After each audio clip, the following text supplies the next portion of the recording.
Okay, y'all ready? Y'all ready? Okay. We're going to go ahead and get into the word real quick. Okay, I got a little, I'm going to cut these off for y'all. So y'all ain't got to hear this in double time. But our scripture readings come from 2 Corinthians. 2 Corinthians. So I'll give y'all a moment to find that.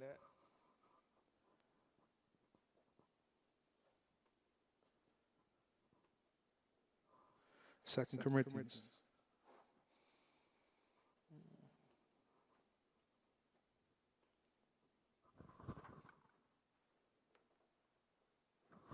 I'm assuming everybody had a pretty good vacation like I did. Okay, 2 Corinthians, y'all. 2 Corinthians, and we're going to start reading at the 10th chapter. 10th chapter and the 3rd verse. Y'all ready? Y'all let me know when y'all get ready. I'm not in a hurry. It's still developing in my mind. But I've been dealing with this all week long. 2 Corinthians. Mama got to get the new glasses out. Get your new glasses out. Yeah. 2 Corinthians 10th chapter, beginning with the 3rd verse.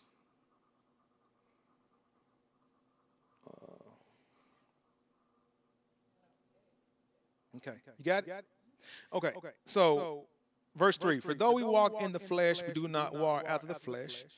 For the weapons of our warfare are not carnal, but mighty through God to the pulling down of strongholds, casting down imaginations and every high thing that exalted itself against the knowledge of God, and bringing into captivity every thought to the obedience of Christ, and having in a readiness to revenge all disobedience when your obedience is fulfilled. Okay, that's a whole lot. But we're going to spend most of our time on verse 5, casting down imaginations and every high thing that exalted itself against the knowledge of God, and bringing into captivity every thought to the obedience of Christ. Now, this particular scripture, I've been talking about a lot of stuff the last couple of weeks. I've been talking about telling y'all I'm going to move to my new place and how I'm going to stop worrying and stop tripping about stuff that I can't control. And I'm forever reminded, especially this week, of just how many things we allow to get in the way of what God is trying to do in our lives.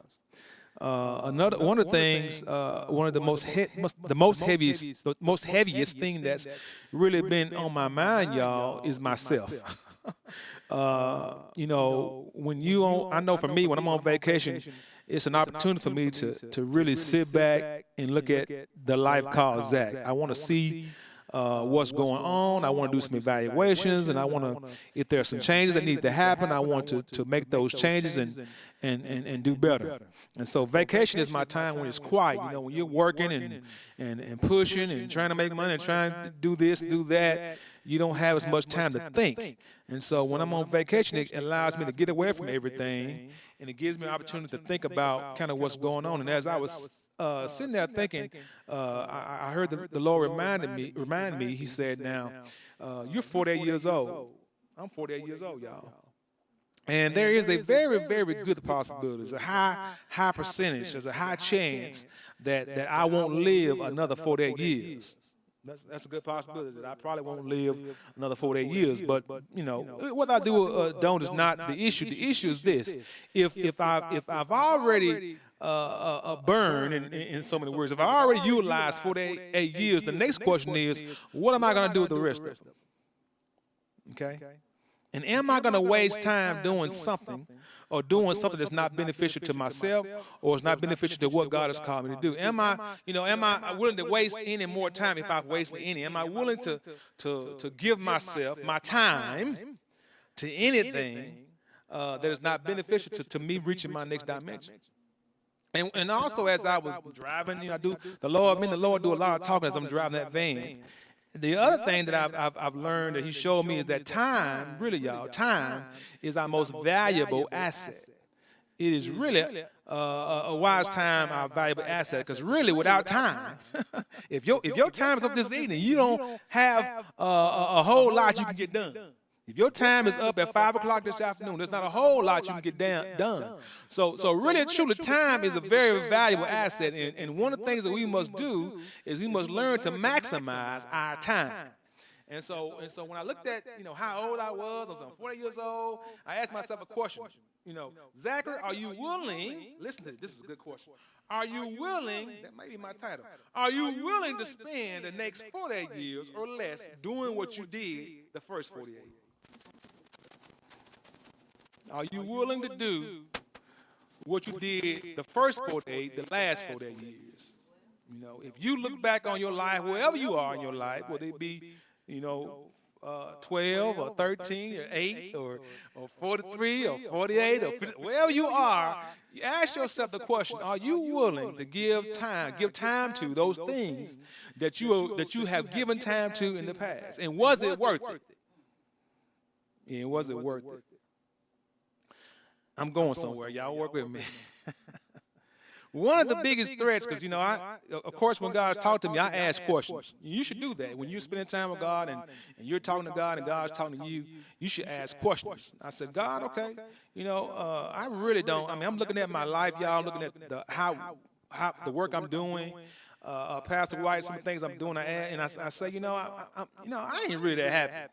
Can I just tell y'all the truth? Some of the stuff I was doing, I really wasn't happy with. That's not really the way I want to spend the next 48 years. I don't want to be digging ditches, and I don't want to be climbing in somebody's attic, and I don't want to be, there's a lot of things I don't want to do. But there's a dilemma there, Pastor White. There's a major dilemma there, Mama. There's a major dilemma there, honey. There's a major dilemma because climbing through people's attics, Pastor White, and digging ditches and doing some of those things give me the most money. So now I got a dilemma, okay?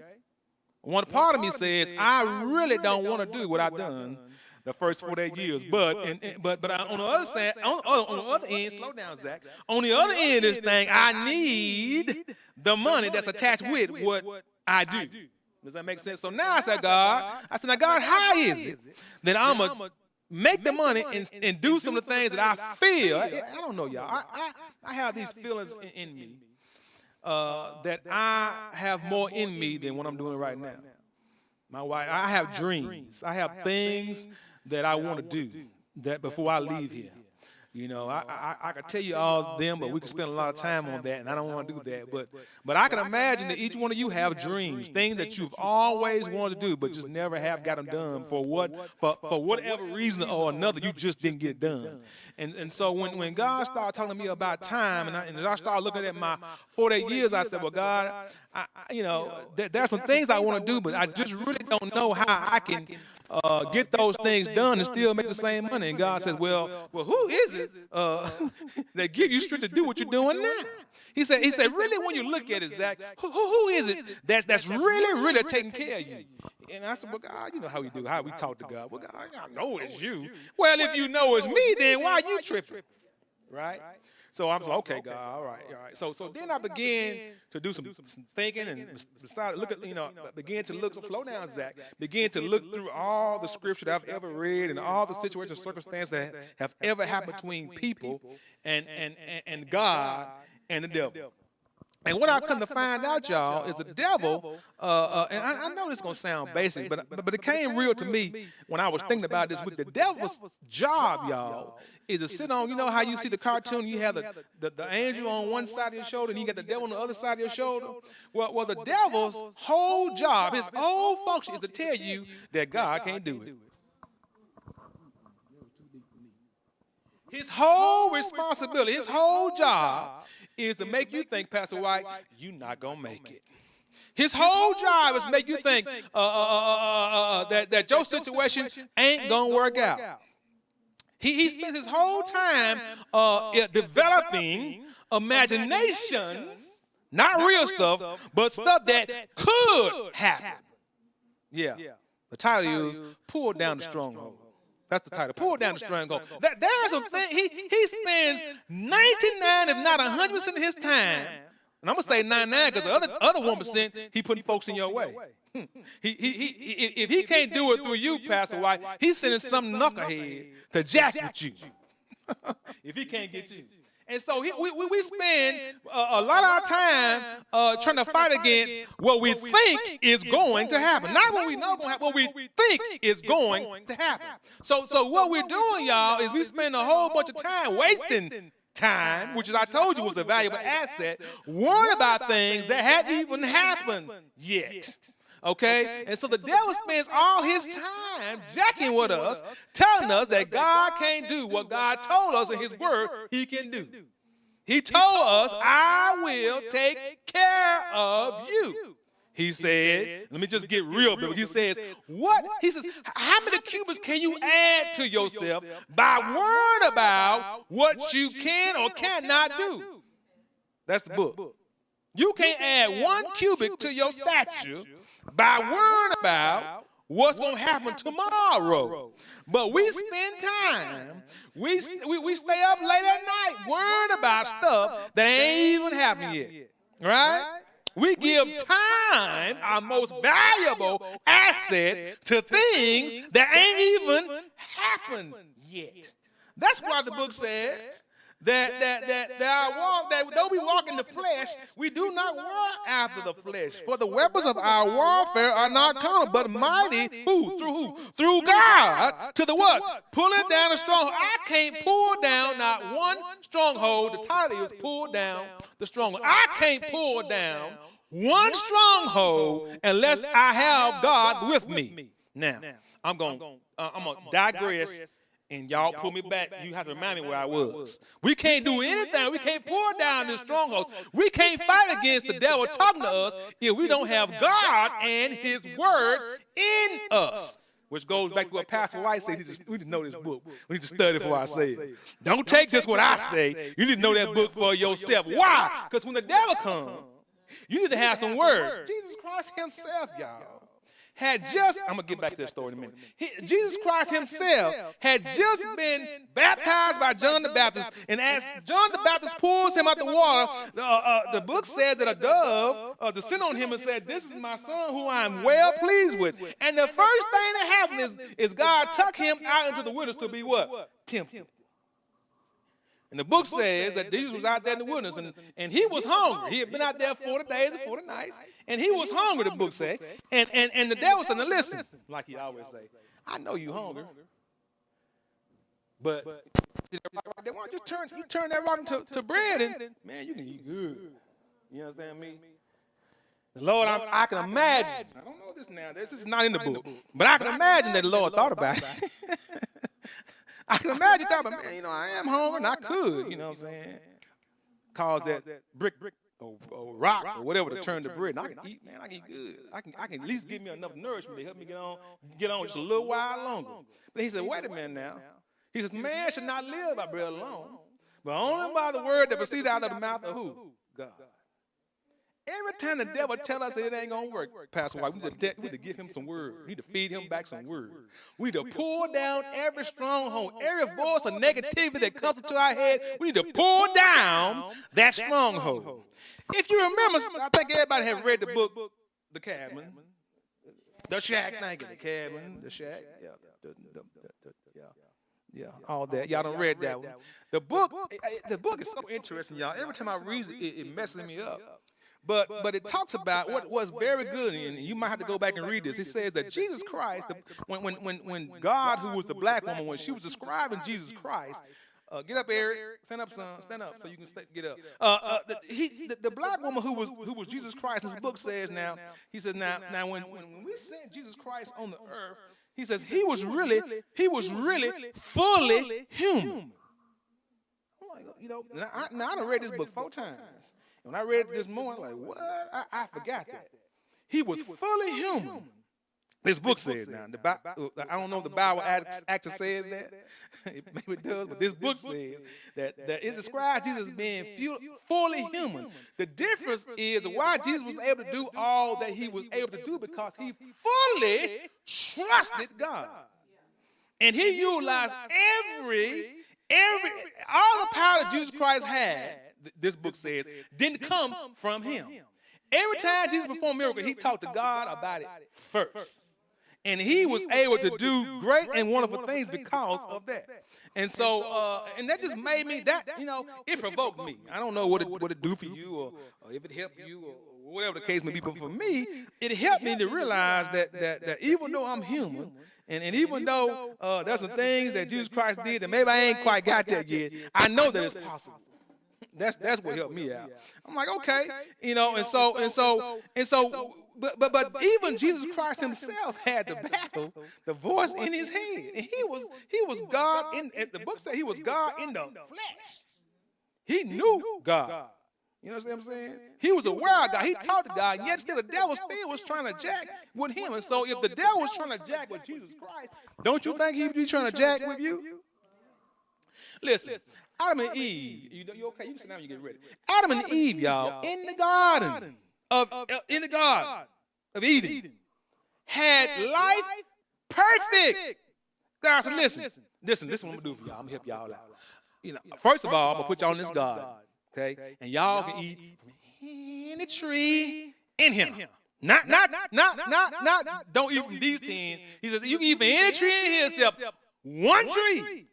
You know what I'm saying? Except one tree. He said, you can name everything. All this stuff is y'all. You have dominion. You take power over it. All this junk is yours to do whatever you want to. All I ask is that you don't touch this one tree. And what's the first thing the devil did? Girl, if I was you, I would take a bite of that tree.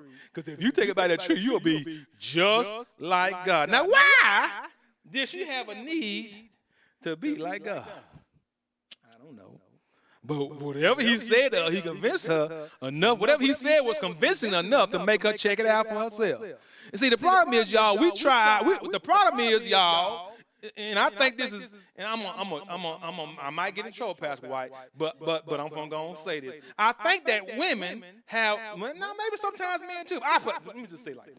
We all have a propensity to try to be like God. How, Zach? You say how? Because we always trying to control a situation or circumstance. We feel like if I could just do this and thus and that, then I can change this individual's life.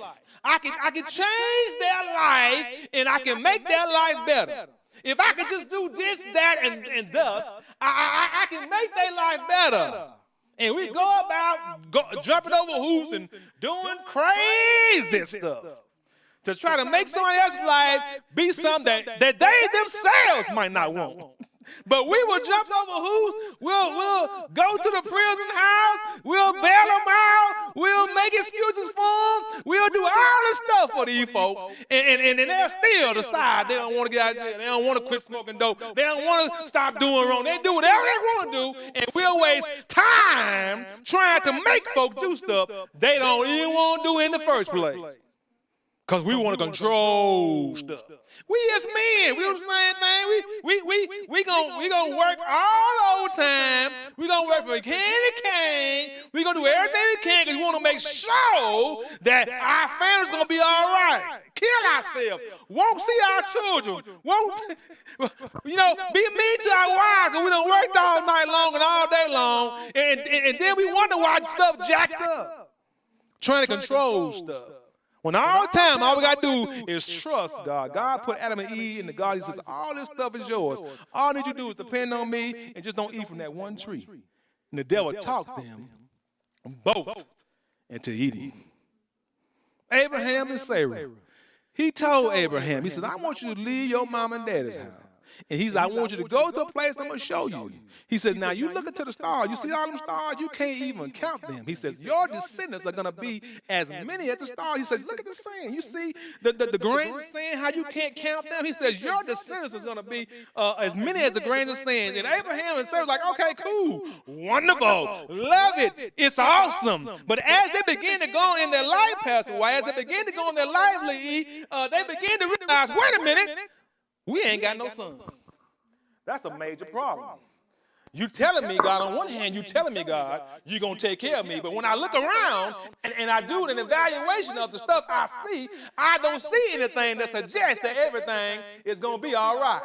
And so the book said that Sarah and Abraham began to devise a plan. So since God ain't moving fast enough. Since he ain't doing like he said, we need to help him out. They begin to devise a plan to put some stuff together and help them, to help God. You know how you going to help God out. They begin to put a plan together and help God to get what God already told them he was going to do for them. And they did. They wanted to devise a plan. And as you know, they got jacked up. But in the end, God come back and say, now, yeah, y'all done put y'all's plan together. Ain't that how God do it? Yeah, you done put your plan together, and yeah, you see what you got, and you know it's jacked up. He said, but you know that very thing I told you from the beginning, the very thing I told you at the first beginning when you and I had a relationship, we had contact, and we began to talk. You remember when I told you from the very beginning I was going to bless you through you? He said, well, I'm going to do that. They was like, man, hold up, Lord. Wait a minute. Lord, wait. I know you, God, but you do know that Sarah is old. And your boy, he ain't no spring chicken himself. And I'm just trying to figure out, Lord, how is it that, because we ain't even, Mary ain't even, Sarah ain't even having periods no more. She ain't none of that. And, I ain't really pushing out number 7 right now, you know what I mean? So I don't know how you going to do it is what you say you're going to do. God says, that's the problem. See, I'm God. You see what I'm saying? That's the part, that's the variable that all y'all humans seem to forget, that I'm God, and that I sit high and look low, and that I make stuff happen. I'm a creator. That's who I am. And I'm a thinker, and I make stuff happen. So that you don't forget, and so you don't get confused, let me show you what I can do. He says, and he asked him a question, is anything too hard for God? And God went to work. And they produced a son. Yeah. And so we got to pull down, y'all, strongholds. We got to stop, y'all, letting stuff that the devil tell us that it ain't going to be all right. Got to stop that. See, because we're losing too much time. You know what I'm saying? Now, all those things that God has put in us, all the giftings that he's put in us, all the assignment that he has put in us, we can't get it done because he's wasting too much time fooling with strongholds. We're too busy worrying about strongholds. We begin to worry. We worry too much about imaginations and every high thing that exalted itself against what? The knowledge of God. We jacked up with strongholds. God told me, he said, now, Zach, he said, now, I know you want to be a teacher. And he said, I know you want to learn Spanish. I know there's a whole bunch of stuff you want to do. But the question is, do you trust me to get it done? He said, do you trust me enough that if you have to let go of some of this work you do, do you trust me enough that I'm going to take care of you? And I'm like, Lord, you know how Peter said, Lord, you know I trust you, Yeah, but put your money where your mouth is. Saying this is one thing, but doing it is a whole nother situation. He says, pull down some strongholds. You need to figure out who you're going to listen to. You going to listen to your situation, or you going to listen to me? You going to listen to what you see, or you going to listen to me? You going to listen to what mama and them said, or you going to listen to me? You going to listen to what the preacher said, or you going to listen to me? Even Mac McKenzie in the book The Shack, he had this preconceived notion of who God was. He had this preconceived notion of what God looked like. He had this preconceived notion of what the Trinity was. He had this preconceived notion. Sometimes, as Pastor White will tell you, religion gets in the way of knowing who God really is. I told you what Martin Luther King said. He said when it got right down to it and his life was on the line, and the devils tell him that they gonna kill you and your baby daughter, he had to stop and talk to God about it. And at that moment, he found himself having a real, true relationship with God. And God came in and fixed his heart and mind so that he could go up, he could pour down the stronghold of fear. Pour down the stronghold. Stop being scared and trust God. Pull down the stronghold. And God will take care of it. You're supposed to say, well, preacher, how you know? Well, I can tell you about how many times. Every time I get ready to hire somebody, my wife, I was just talking, I said, baby, every time I get ready to hire somebody, the Lord will give me a paradigm shift. Paradigm shift means my mind, I totally turn around and think a totally different direction.